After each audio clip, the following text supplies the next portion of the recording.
Yo, Chris Warren here. Got another breakdown video for you today. Let's check it out.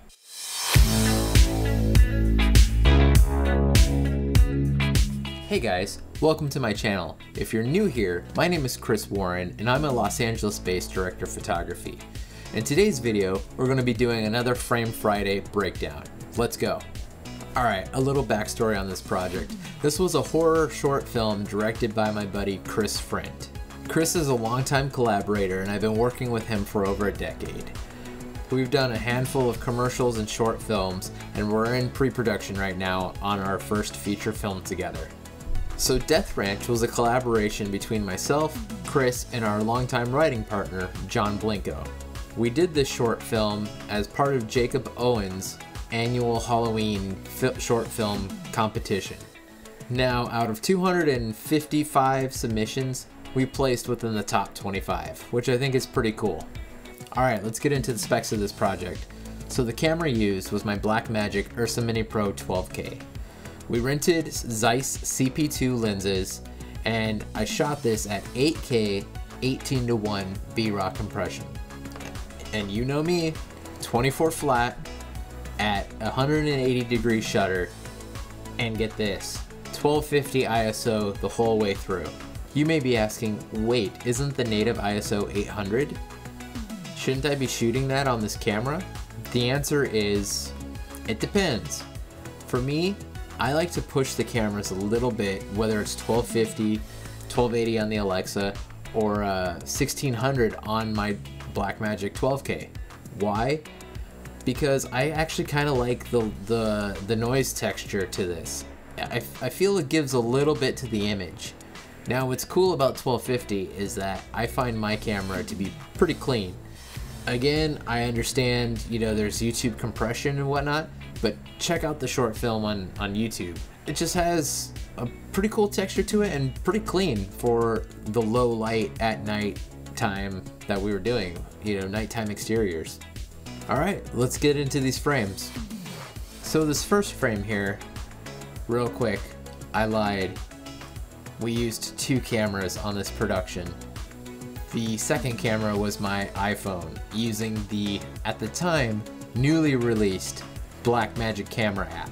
So in this short film, there's a group of filmmakers making a horror film, and unknowingly, their actor buddy who's playing the killer gets killed by a real killer who then ends up terrorizing them. Again, it had to be a 5-minute project, so you don't have a lot of time to be elaborate. Another cool thing about this project is I had camera operator Jared Wilson and my buddy Thomas Tulak as my AC. So here, Jared is operating my iPhone, pretending to be the filmmakers. In this frame, it came out actually too clean.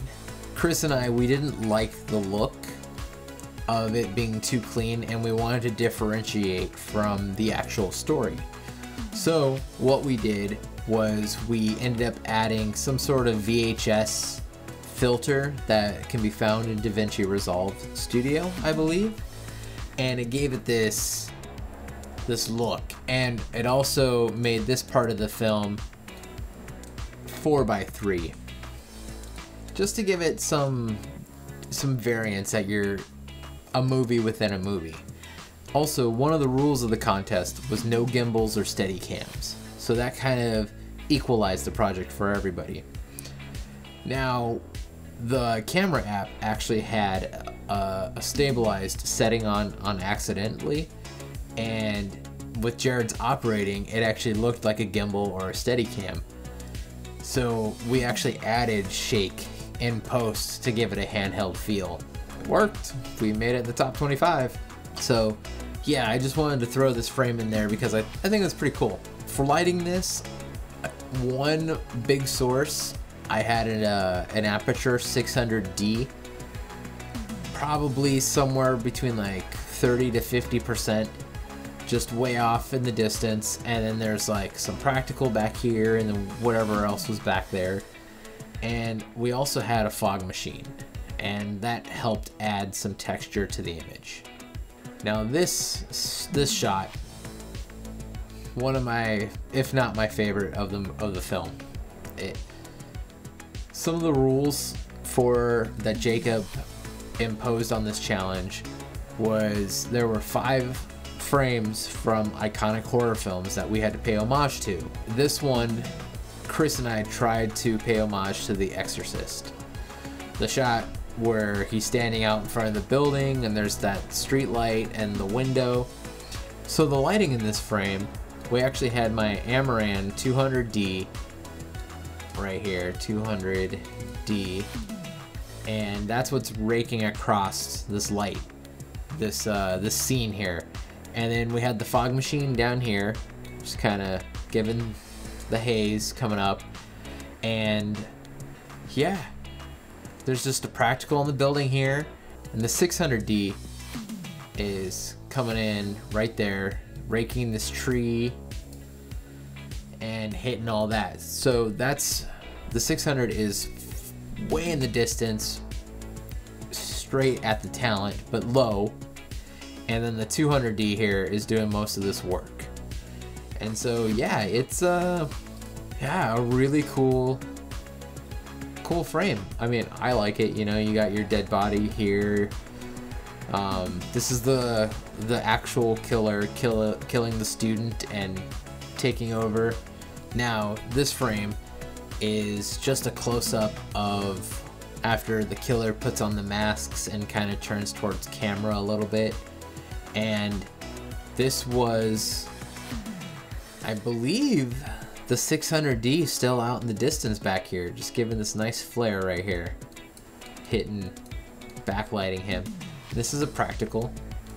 It was pretty cool. Of course, some haze and stuff like that, but definitely one of my more favorite frames of this project.